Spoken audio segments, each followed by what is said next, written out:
Hi, I'm Doran Ellen Beldotan in Sfat, Israel. Did you like my new action figure in the thumbnail of this video? I thought it would get us all in just the right mood, because today I'm going to insult everybody. It'll be a wonder if this gets past the YouTube censors. Let's try it. Talk about the transgender analogy, because the analogy of the dynamics between the transgender community and the Christians, who are absolutely horrified by them, and rightfully so, is so analogous to the dynamics between the Christians and the Jews. And I know that Christians are really not good at self-reflection, except in the way in which they've been taught to criticize themselves. We're all sinners. And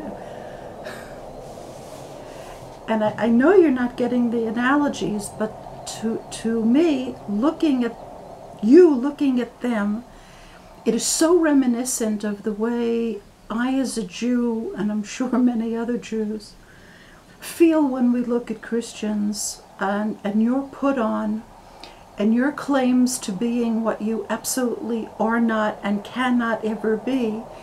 Those analogies are so poignant and so in your face that it just shows like how completely like morally stuffed most of you are, that you don't see it. So I'll try to help you see what I see.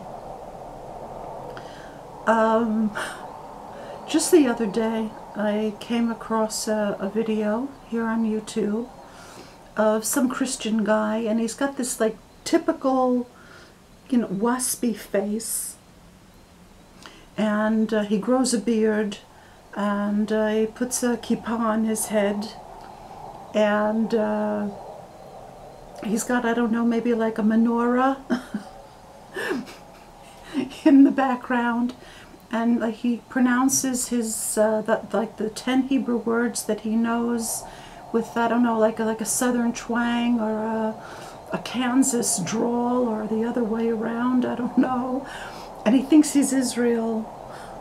He thinks that if he puts on this costume and he puts on this act, that he's like a Jewish tranny, right?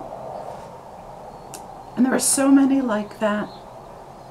And of course, not all of you are so extreme. Just like in the transsexual communities, transgender communities, there are people that are far more extreme in their costuming than others. It's exactly the same thing with the Christians. Some of you look, like normal until you start talking. And some of you like really lay it on thick and try to like be Israel. So let's look at the analogies.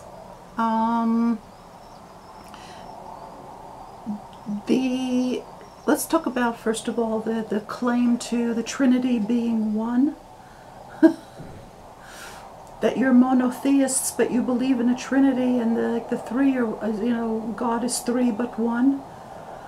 This is exactly what the transgenders are coming at with you, with all of this like multiplication of genders and sexes and all kinds of things. This is exactly the same thing. It's extreme, trying to get through your thick skulls, but it's exactly the same thing. So when somebody says to you that there are some indeterminate number of genders and sexes and I don't know what, it sounds exactly the same as when you tell someone who's really a monotheist, a Jew or a Muslim, that three is one.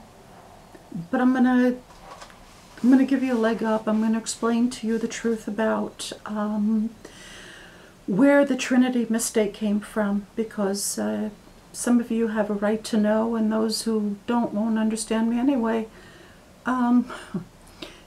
The Hebrew word for three has a masculine form and a feminine form. In the feminine form, it's shalosh, and that can be written either with a vav or without a vav.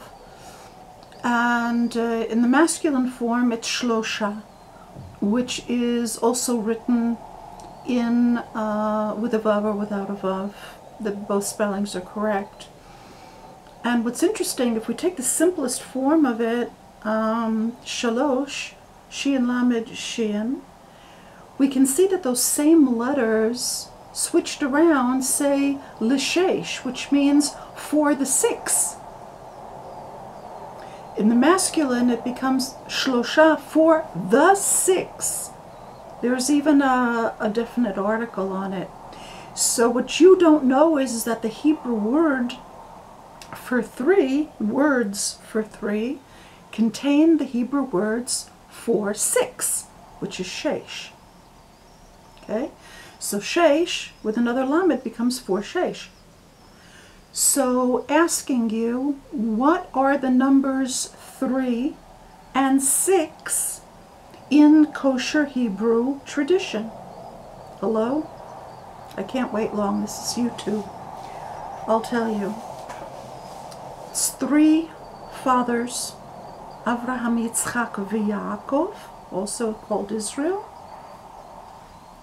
and 6 mothers, Sarah, Rivka, Leah, Rachel, Zilpah, and Bilhah. So the number 3 in Hebrew, which is also 4-6, is actually talking about the complete unity of the 3 fathers and the 6 mothers of Israel. It's not talking about God in and of God's self. It's talking about the highest level of holiness of Israel. That's the truth about all that Trinity stuff. And because you had the chutzpah, the unmitigated gall, to try to make our holy tradition into some kind of a pan-theological, I don't know what, you now have all of these people wearing this weird costuming, coming to you and telling you that there are a lot of genders. When in Hebrew we call the attempt to make God into a plurality, ribui something or other. I don't even know because I don't think about it much. Ribui reshuyot. That is what, like a multiplication of the authorities. That's exactly what's happening. Is you've got all these people coming to you with this authoritarian stance and claiming to have a multiplicity of genders, which you clearly know isn't true. In the same way that we clearly know that God is not 3.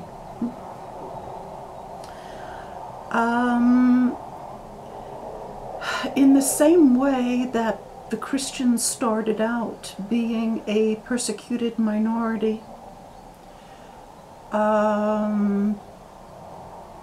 and then as you accrued strength and security and wealth and power, you became more and more demanding and more extreme in your measures to try to enforce your agenda on the world.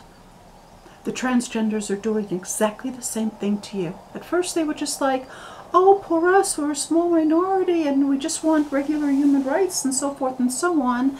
And then the next thing you know, they are demanding what to do with your children.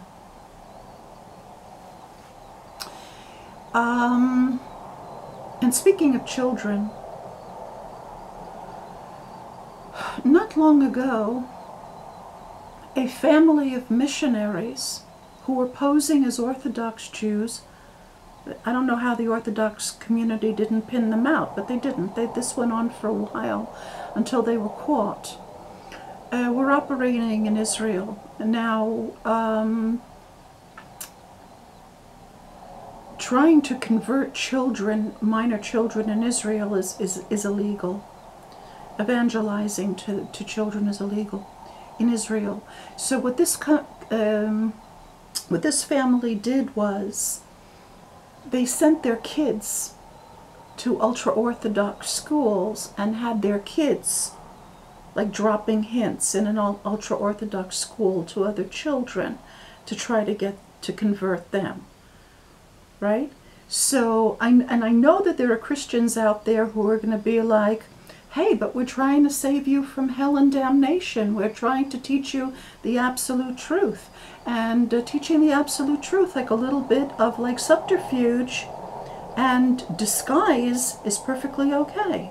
Which is exactly what the transgenders are doing to you. These grotesque shows that they put on in libraries and in schools, absolutely disgusting. It so reminds me of the passion plays that people were forced to watch in Europe. Everything that you did to Israel is coming back to you in the form of the transgenders. God is just putting it in your Gentile faces, right in your face. So you should know what we felt like for 2,000 years, watching you do this grotesque of our holy tradition. One of the most disgusting, personally, viscerally disgusting thing that I have ever heard is Christians saying that they were grafted into Israel. My skin crawls when it's so disgusting, it is so repulsive, it is so repugnant, it is so invasive. It's like a giant parasite trying to take over you. It's like something out of a horror movie, like a science fiction movie. And how does God show you what that feels like to us when you say that? With the transgender surgeries. In the same way that a surgically splayed and inverted, grafted into the body of a man penis does not become a vagina, so you can never, ever be grafted into Israel. And for 2,000 years of trying every disgusting method possible to try to involve us in your abomination, God has brought the transgender plague on your house. And that's the truth. Thank you for listening.